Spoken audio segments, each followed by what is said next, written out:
Kaya namin nila-launch kaagad ito para maka-augment dun sa mataas, para mag-average out yung household ng mas maayos na presyo.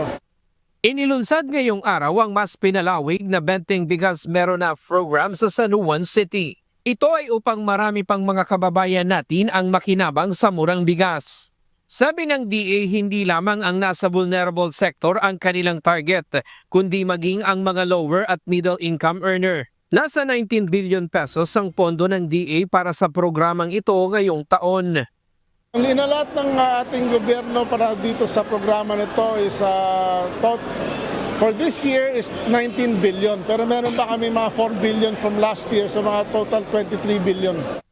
13 pesos kada kilo ng bigas ang subsidiya ng national government dito.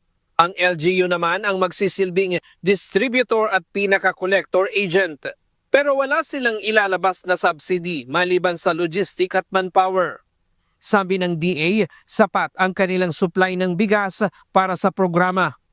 Marami tayong stock ng bigas ngayon sa NFA, almost 500,000 tons. At papasok na ho yung harvest season natin itong Marso, nakasagsagan hanggang Abril. So we should have enough supply to sustain.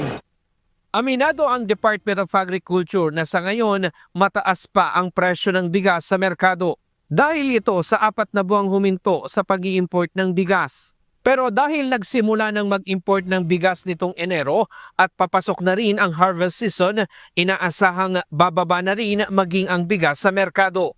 Sabi ng DA, dahil ang LGU ang mas nakakakilala sa mga nangangailangan sa kanilang lugar, kaya ibinigay sa kanila ang poder sa pamamahagi.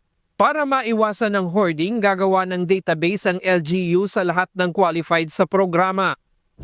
Dahil bago itong programa ng DA dito sa San Juan, kailangan munang magrehistro ng ating mga kababayang benepisyaryo para makagawa ng database. Saka ngayon sila i-issuehan ng QR code. Ito ang kanilang gagamitin sa tuwing sila ay mag-aabil dito sa Benteng Bigas Meron Na programa. Maximum na 10 kilo ng bigas ang pwedeng mabili ng isang benepisyaryo sa isang araw, pero 3 beses silang pwedeng maka-avail sa programa sa loob ng isang buwan. Meron po mga priority sectors ang ating senior citizens, ating solo parents, PWDs, of course, ang ating mga mamamayan na mas nangangailangan, mga minimum wage earners, tricycle and jeepney drivers, ang ating marginalized sectors. We will prioritize you, of course. Si Nanay Lorna, 15 kilo ng bigas ang kinukonsumo ng kanyang pamilya sa loob ng isang linggo. Aniya, malaking tulong ito sa kanila lalo na't mahigit sa kalahati ang ibinaba ng presyo kumpara kung bibili ito sa labas. Ganda yung programa ngayon. Nakatulong malaki. Hindi bali na mamasahe. Nakakaminos naman. 200 mo, 10 kilo na. Dati? Ano lang yun. Kulang pa yung 200 sa 5 kilo. May utang pa. Si Aling Marilyn gagamitin na lang daw sa pagbili ng ulam ang matitipid sa pagbili ng bigas.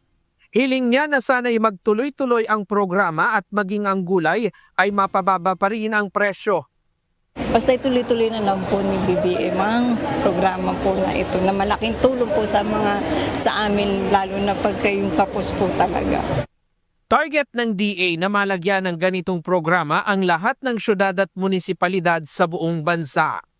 Ryan Lacanlale, UNTV News and Rescue.